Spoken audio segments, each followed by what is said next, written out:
어제 우리가 말씀을 묵상했을 때 야곱의 결혼 생활을 잠깐 엿볼 수 있었습니다. 야곱의 결혼 생활은 기다리던 라헬을 맞이함으로 굉장히 행복한 결혼 생활이었을 것이라고 생각할 수 있는 반면에 또 어, 외삼촌 라반에게 속고 얻게 된 그 레아를 보면서 굉장히 불편하고 아주 불행한 그 두 가지 관계를 동시에 했다라는 것을 우리가 생각해 볼 수 있었습니다. 야곱은 레아보다 라헬을 더 사랑했습니다. 사랑받지 못하는 레아를 보신 하나님은 레아의 태를 여셔서 아들을 낳게 해주십니다. 그래서 아들을 낳고 보라 아들이다 라는 뜻으로 루벤을 낳기 시작하면서 하나님께서 라헬의 괴로움을 들으셨다라는 뜻으로 들으심을 뜻하는 시므온, 그리고 남편과 다시 연합하게 될 것이라는 것을 이야기하는 연합을 뜻하는 레위, 또 앞으로 하나님을 찬송하리로다라는 고백으로 유다를 낳고 이제 레아의 출산이 멈추었다라고 말씀하고 있습니다. 라헬에 대해서는 단 한 문장으로만 기록합니다. 라헬은 자녀가 없었다라고 말합니다. 이 레아와 라헬을 비교할 때 라헬의 이 태가 닫힌 것처럼 보이지만 우리가 뒤에 말씀에서도 아는 것처럼 야곱과 베냐민을 낳게 되죠. 또 레아의 태도 여기에서 완전히 끝난 것이 아니라 또 뒤에 두 아들을 낳고 또 딸 하나를 더 낳게 됩니다.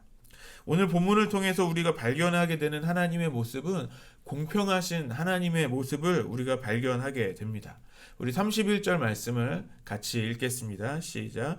여호와께서 레아가 사랑받지 못함을 보시고 그의 태를 여셨으나 라헬은 자녀가 없었더라. 남편 야곱의 그 사랑을 받지 못한 레아를 하나님은 보셨습니다.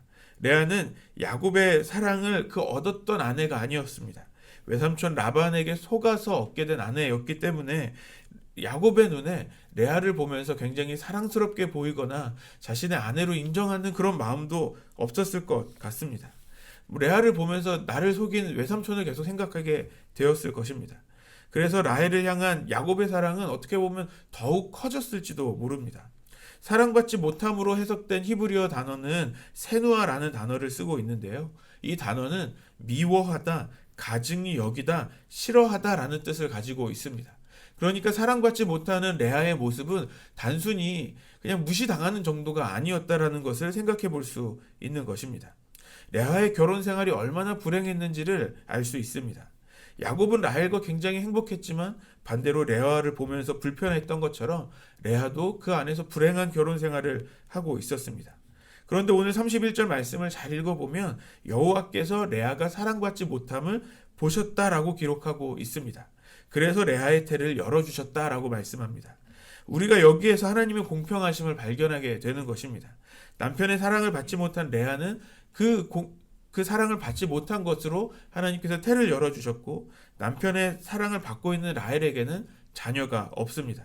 남편의 사랑을 덜 받는 아내이지만 이제 야곱의 아들을 낳음으로써 아내로서의 그 지위가 더 올라가게 되는 것입니다.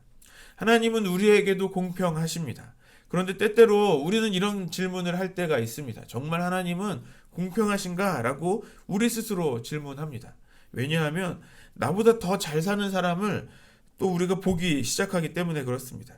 분명히 나는 주님의 말씀대로 살려고 노력하고 열심히 신앙생활을 하고 있는데 그것도 아주 헌신하면서 살아가고 있는데 그렇지 않은 사람들, 대충 신앙생활 하는 것 같고 또는 믿음이 없이 살아가는 사람들처럼 보이는데 나보다 더 잘 사는 것처럼 보일 때 우리가 그런 생각들을 하게 됩니다. 이것은 몇몇 사람들의 이야기가 아니라고 생각합니다. 왜냐하면 저도 그런 생각을 할 때가 있기 때문에 그렇습니다. 그럼에도 하나님께서 공평하신 이유는 나의 모습 또는 나와 비교되는 누군가의 모습 때문이 아닙니다. 하나님의 공평하심은 그분의 돌보심 때문으로 드러나기 때문에 그렇습니다. 오늘 레아에게 하나님의 돌보심이 있었습니다. 그래서 라헬에게 없는 하나님의 돌보심이 오늘 레아에게 있었던 것입니다. 우리에게 하나님은 공평하십니다. 내가 원하는 모습과 그 원하는 결과로 그 모습이 드러나지 않을지라도 하나님의 공평하심, 그 하나님의 돌보심이 오늘 우리에게 있는 줄 믿습니다. 왜냐하면 우리는 하나님의 돌보심 가운데 있는 하나님의 자녀들이기 때문에 그렇습니다. 하나님의 공평하심은 우리를 향한 하나님의 돌보심이며 이것은 우리에게 주시는 하나님의 큰 위로가 됩니다. 32절과 33절 말씀을 같이 읽겠습니다. 시작. 레아가 임신하여 아들을 낳고 그 이름을 르우벤이라 하여 이르되 여호와께서 나의 괴로움을 돌보셨으니 이제는 내 남편이 나를 사랑하리로다 하였더라. 그가 다시 임신하여 아들을 낳고 이르되 여호와께서 내가 사랑받지 못함을 들으셨으므로 내게 이 아들도 주셨도다 하고 그 이름을 시므온이라 하였으며, 르우벤을 낳은 레아의 고백이 여호와께서 나의 괴로움을 돌보셨다라는 것입니다. 또 시므온을 낳고 이야기합니다. 내가 사랑받지 못함을 들으셨다라고 고백합니다. 레아의 출산이 하나님의 은혜인 것을 레아가 고백하고 있습니다. 그리고 그 출산으로 인하여서 하나님이 나에게 위로를 주셨다라고 말하고 있는 것이죠. 레아가 야곱과의 결혼을 기대했을지는 정확히 모르겠습니다.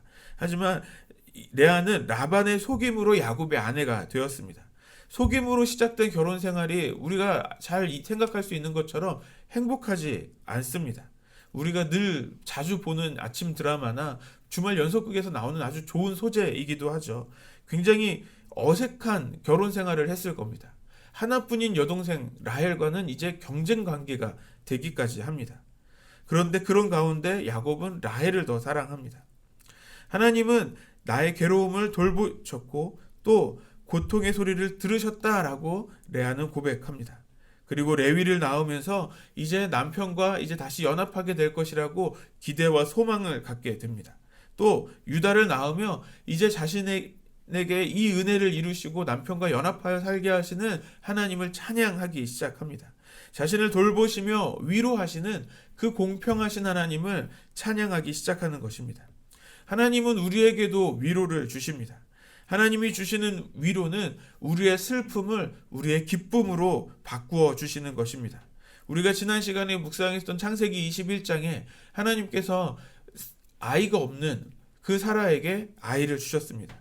아이를 낳을 수 없는 그 슬픔 가운데 있는 사라에게 웃음을 주셨습니다. 웃음이 없었던 사라가 웃음을 되찾게 된 것처럼 하나님의 돌보심으로 슬픔이 기쁨이 되었습니다. 이것은 오늘 우리에게 이루어지는 하나님의 역사입니다. 지금 우리에게도 우리의 슬픈 일들이 하나님이 주시는 기쁨으로 변하게 될 것입니다. 하지만 하나님의 공평하심과 하나님의 그 공평하심과 그 돌보심이 우리에게 이 슬픔을 기쁨으로 변하게 하실 것입니다. 오늘 야곱과 레아 그리고 라헬의 결혼 생활을 보면서 하나님께서 우리의 삶에 직접 간섭하시면서 역사하신다는 것을 우리가 보게 됩니다. 하나님의 간섭하심이 우리에게 있는 것은 이것은 하나님의 은혜입니다. 하나님의 그 간섭하심, 그 돌보심 안에 우리가 할 수 있는 것은 오늘 레아가 고백한 것처럼 여호와를 찬송하리로다라고 고백할 수밖에 없습니다. 하나님을 찬양할 수밖에 없는 것입니다. 하나님은 그것을 원하십니다. 이사야 43장 21절에 이 백성은 내가 나를 위하여 지었나니 나를 찬송하게 하려 함이니라. 하나님이 우리를 만드신 목적은 하나님을 찬양하게 하는 것입니다. 그래서 하나님은 우리의 삶에 간섭하시며 또 돌보시며 위로를 주십니다. 우리가 그 은혜를 누릴 때 우리는 당연하게 하나님을 찬양하게 되는 것입니다. 하나님의 간섭하심은 귀찮은 그런 역사가 아닙니다. 그 간섭하심은 우리를 돌보시는 은혜이며 우리는 찬양할 수밖에 없습니다. 하나님은 우리의 찬양을 원하십니다. 하나님의 간섭하심의 역사로 그 하나님의 그 돌보심으로 우리가 하나님을 더욱더 찬양하기를 소망합니다. 그래서 우리가 하나님을 더 찬양하는 우리 안성 열린교회 모든 성도님들 되시기를 소망합니다. 또 하나님의 은혜로 인한 그 찬양이 가득한 우리 안성 열린교회 되기를 소망합니다. 우리 다